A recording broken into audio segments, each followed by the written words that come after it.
to look at how this bureaucracy is actually organized.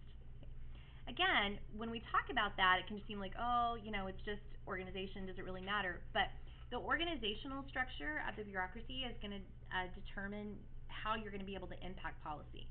And I know that seems crazy, but if you watch the video from like 2 class periods ago about LBJ and Ronald Reagan, and then it had Secretary Rice, you saw some great examples of this. You saw examples of how, depending on where you are as a bureaucrat located in here, if you really want to do something, you really want to bring about some kind of change, you may or may not have success depending on where you function within the executive branch. Okay? Who is ultimately in charge of the executive branch? President. Absolutely. So, I'm actually going to turn this off for just a second. I'm going to draw you guys a picture of it so you can see, and then we'll go back. Okay, so if you think about this way, the president is at the top. Remember, our decider. Okay. And then there are 3 distinct parts of the bureaucracy that have evolved to today. So the one that most people know is the cabinet. And we'll go into what that is in just a minute. And then you have the Executive Office of the Presidency, or the EOP.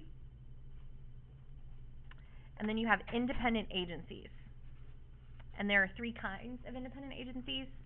You have some that are just independent executive agencies. You have some that have specific regulatory power. And then you have some that are actually like businesses. We call them government corporations. Okay? So we're going to go back through each of these. You will never know all of them. If you do, you don't need that in your brain. You need examples of them. So what I would say is, as we go through and we talk about this, I would jot down examples that are going to resonate with you, that you're going to remember. So things that are of interest to you. Okay?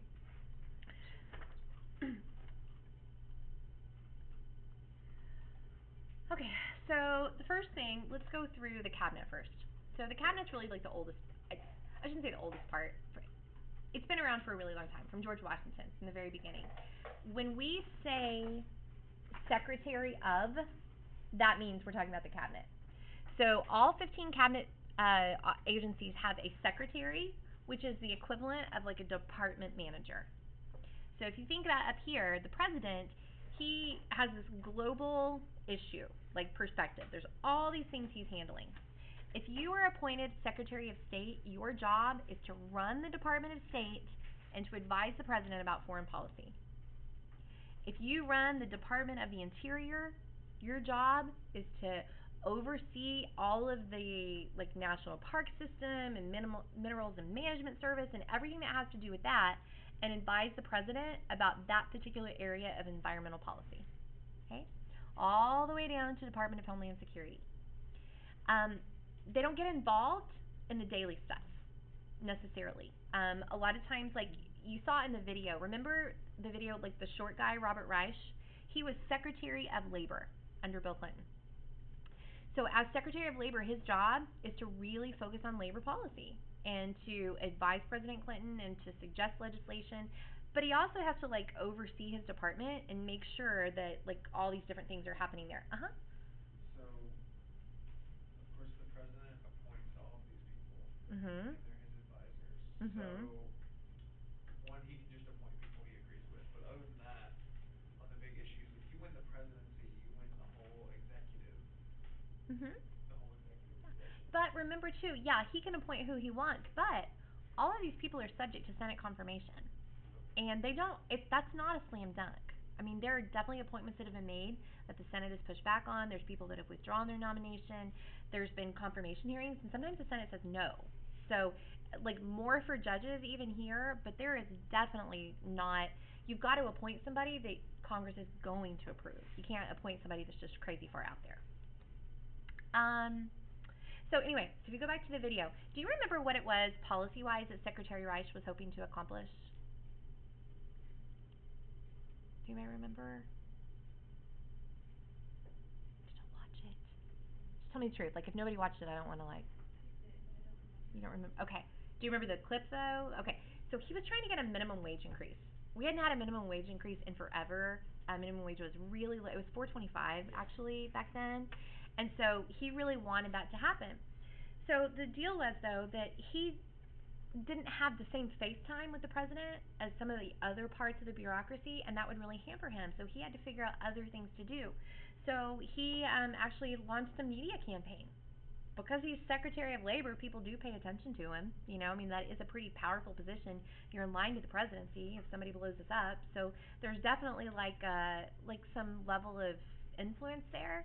So he had to figure out ways also to actually circumvent the people who were creating a barrier to the president, because the president's closest advisors didn't really want to focus on that. They wanted to focus on something else. Okay. All right. Then you have independent agencies. Independent agencies are independent because they just don't go anywhere else. They're unique. They do a particular function that is maybe partially government and partially not government, even. Um, like NASA is really the very best example I know of an independent agency. Part of what NASA does is education oriented. So you could put them in the Department of Education, but not everything they do goes there. Part of what they do has to do with research and development. Part of it has to do with defense.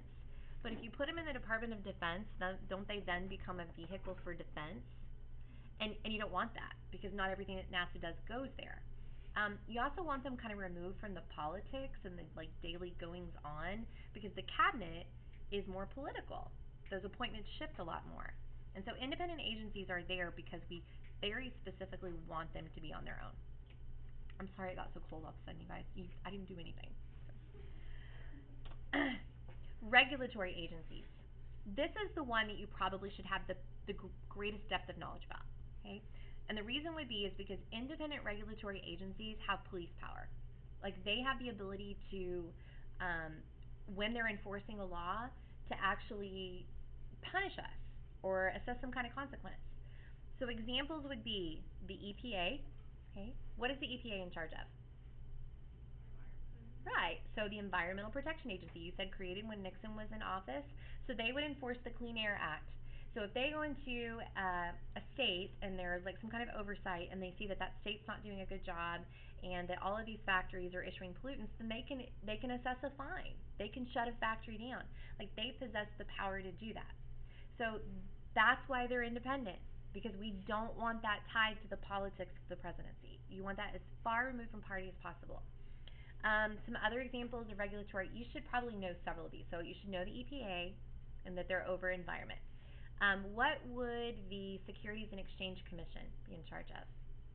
If there were, I mean, it's big business economic thing. So if there's fraud, money laundering stuff like Yeah, that. it's like the financial industry, Yeah. primarily like banks and things in the stock market. Um, it's not like monetary policy, but it's more like oversight of what happens within there. So monetary policy, who's in charge of monetary policy? We talked about this a week ago. Congress, right? They're fiscal. That's The the Fed then. Hear Mr. Harklaw saying it. The Fed. Fed. Very good. Okay, so the Fed. So the Fed is a independent regulatory agency. It is part of the executive branch. But we talked a week ago about how they're very removed, but they're in charge of monetary policy. Okay. Why can't I say a bad word on television? FCC. Because of the FCC, the Federal Communications Commission, regulates what happens over the airwaves. And not just the content, like you can't say a bad word, but they regulate, like if stations want to merge, some of the like economic things that have to do with all the different companies that exist. Okay? All right. Do y'all know that Eminem song Which Which song? one? Which one? with Oh, the yeah. FCC? So a couple years ago, like when that song came out, and I would say the FCC, everybody would like start singing it. Like everybody knew the FCC. And when I asked my third period, nobody could tell me what it was. I thought that was so funny. There's a Family Guy episode when they make fun of the FCC. Is there? They call it the freaking It's FCC. without name. What? That's the name of the song. Okay. So that's what you were saying. Nobody could tell you what it was. I was trying to No, think. the name of they couldn't tell me what the FCC was. Oh. No, I don't know the name of the song either. Uh huh. Do you have a question, Rachel? Oh, you're just here. Okay. All right, and then we have government corporations. Government corporations are like government businesses. They there is a for-profit component to them, but the government still has the ability to kind of set policy for them. So an example would be the post office. If the post office wants to expand, it takes an act of Congress to create a post office. If Walgreens wants to expand, they don't have to go to Congress. So, I mean, that's kind of how they're different. If the Postal Service wants to raise their prices on postage, they have to have approval. They can't just raise their prices. But they still are pretty autonomous. Yeah. I mean, they're not a completely independent corporation, but they're a government corporation. Okay. Okay.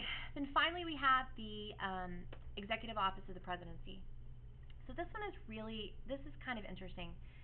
This is whatever the president wants it to be. So most presidents in the Executive Office of the President have an Office of Management and Budget, or OMB. Remember, we talked about them about a week ago.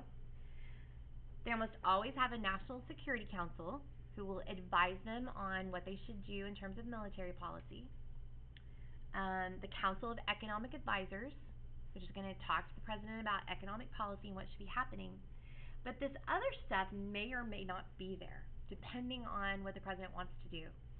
The job of the Executive Office of the President is to advise the president and serve the president, but their mission, unlike with the cabinet, they don't have the same level of independence.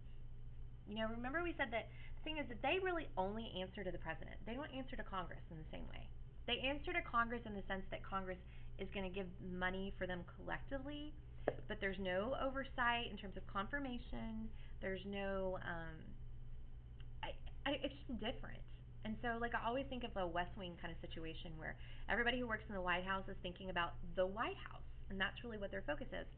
And then if a president comes in and they have, like, some kind of special policy they really care about, they can create an agency there, and they don't have to ask anybody.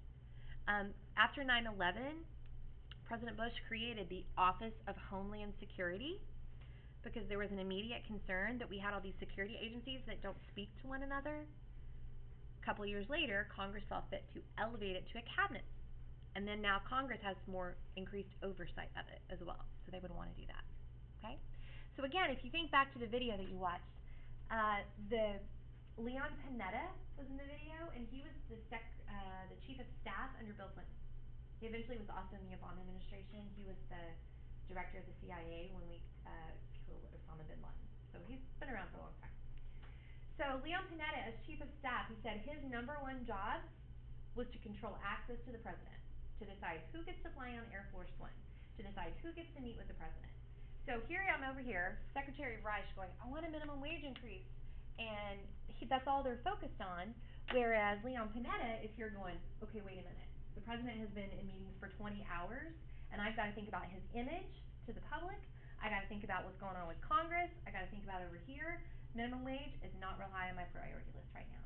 And so what's really happened is that the EOP kind of almost has more daily influence than the cabinet secretaries do, even though their positions are higher in a lot of ways.